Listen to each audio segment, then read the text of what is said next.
हल्ला फुलेर सुतिराख्नु हुने खाना खानु उठ्नु खाना चिसो भइसक्यो रिस पनि कति उठ्छ है मान्छेलाई खान्न म खाना किन खान्छु म खाना म साथीभाइसँग डुल्नु घुम्नु हुँदैन एकछिन मेलामा पुगेर आउँछु भने किन जानु नदिएको म चाहिँ तिमीहरूको अरन खटान हिँड्नुपर्ने एकछिन पुगेर आउँछु भने किन जानु नदिएको म खाना आफै खाऊ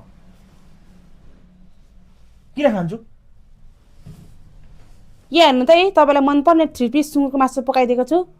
उठ्नु न छिटो खाना सेलिन्छ नगर खाना भनेपछि खाना धेरै रिस गर्नु हुँदैन क्या प्रेसर बढ्छ आफै खाऊ खाना साँच्चै नखाने नखाइ मलाई पाप लाग्दैन बनाएर दिएकै छु नखाइ मेरो बुढी भक्कै हुँदैन के त नि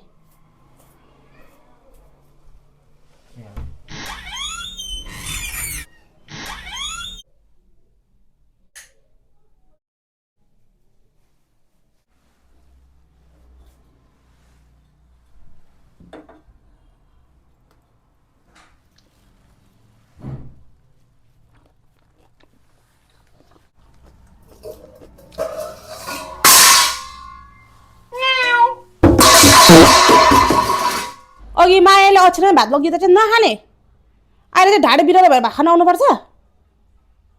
थाहा पायो होला नि भोक मिठो कि भोजन मिठो